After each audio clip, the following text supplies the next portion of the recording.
অষ্টকালীন লীলা সকাল হতে জাগরণ থেকে শুরু করে মহারাসলীলায় অলস লীলা যে অষ্টকালীন লীলা হয়, এই লীলাকে বলা হয় নিত্য লীলা। আর এই অষ্টকালীনের বাহিরে যে লীলাগুলো আছে তাকে বলা হয় নৈমিত্তিক লীলা। বাবা, এই অষ্টকালীন লীলা পদ্মবতী লীলা করে গৌরাঙ্গ রায় কোনো ভাগ্যবান ভাগ্যবতী জানিবারে পায়। এই অষ্টকালীন লীলাটা না আমাদের দেহের মাঝে পদ্মবতী হয়েই চলেছে। কোথায় সে বৃন্দাবন, কোথায় সেই লীলাটি হচ্ছে একমাত্র গুরু আশ্রয় করলে বাবা জানা যাবে। তবে বাবা, এই যে গৌর গোবিন্দের অপ্রাকৃত লীলা, যেখানে শত সহস্র কোটি বদনে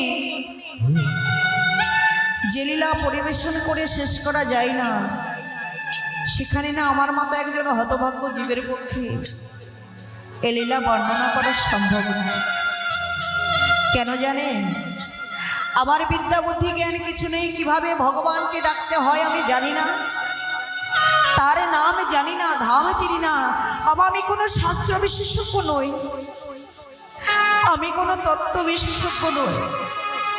তবেই আসলে দাঁড়িয়েছি কেন জানেন? কেননা এই যে শত সহস্র কোটি ভক্তজন, এই ভক্তদের মাঝে আমি একজন অভক্ত সন্তান। হরি বল, হরি বল। আমার মনের আশা আপনাদের মতো শুদ্ধ ভক্তের চরণের ধুলি কৃপা করে, করুণা করে আপনাদের চরণের শুদ্ধ ধুলি দিয়ে আমার মতো একজন হতভাগ্যজীবীকে এইভাবে আশা ধন্য করবে। কেননা বাবা, যেখানে ভক্তের উদয় সেখানেই ভগবানের উদয়। ভগবান নিজ বদনে নারদকে বলেছে, নারদ নাহং তিষ্ঠামি বৈকুণ্ঠে যোগিনাং হৃদয় নচ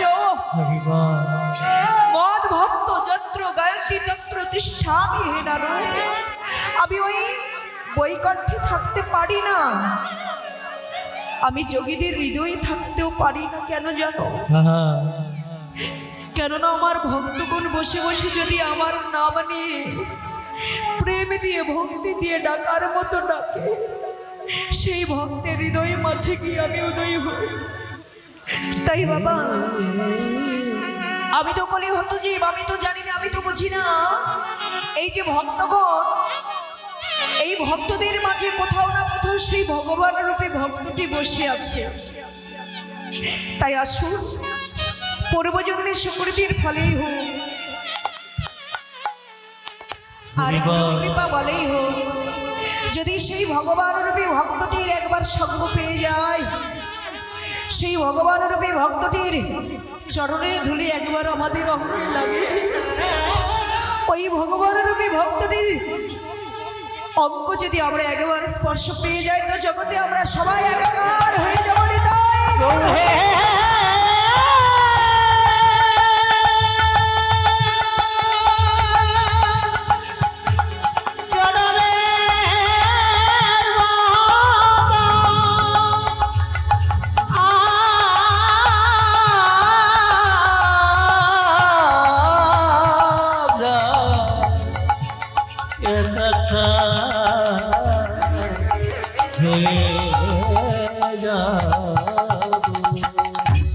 বাবা, এই যে ভিরাগোষ্ঠ লীলাটা বৃন্দাবন লীলা আস্বাদনের পূর্বে আমরা গৌরচন্দ্রিকা আস্বাদন করব। কেন?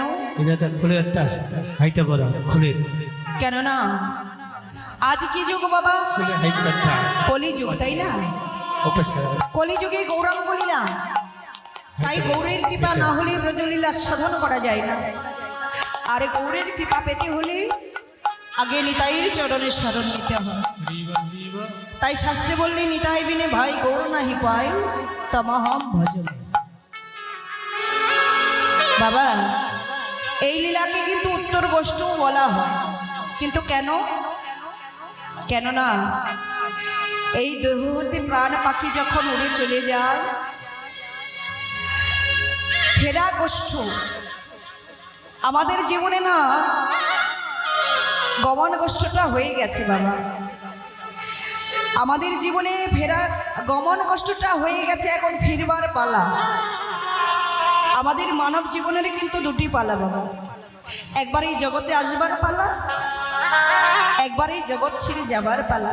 আমাদের জীবনে গমন কষ্টটা হয়ে গেছে, আমাদের বাকি আছে শুধু ফেরা কষ্টটা হবে। হরিবল হরিবল। কোথায় ফিরতে হবে? আপন ঘরে ফিরতে হবে। আর এই লীলাকে উত্তর কষ্ট কেন বলা হয়? না, এই দেহতে প্রাণ পাখিটা যখন উড়ে চলে যায়, ওই তুলসী তলায় যখন উত্তর শিওর করে শোয়, এমনকার সময় লীলাকে বলা হয় উত্তর গোষ্ঠ। এই দেহতে প্রাণ পাখিটা উড়ে চলে যাবার পূর্ব মুহূর্তটাই হচ্ছে ফেরা গোষ্ঠ। মানে আমাদের এই দেহে থেকে পাখিটা আপন ঘরে ফিরবার সময়কার পালাই হচ্ছে ফেরা গোষ্ঠ। হরিবল। তাই বাবা এই লীলা আস্বাদনের মাঝে অনেক রসভাস, অনেক রসভঙ্গ, কথায় ব্যাখ্যা সুরে অনেক ভুল ত্রুটি হবে, রসভাস রসভঙ্গ হবে। আপনারা নিজ গুণে কৃপা করে, করুণা করে, নিজ ভগ্নী মনে করে, নিজ সন্তান মনে করে আমায় ক্ষমা সুন্দর দৃষ্টিতে দেখবেন এবং আপনাদের রাঙ্গা রাতুল চরণে আমায় আশ্রয় দেবেন। এসো জয় জয় সীতানাথ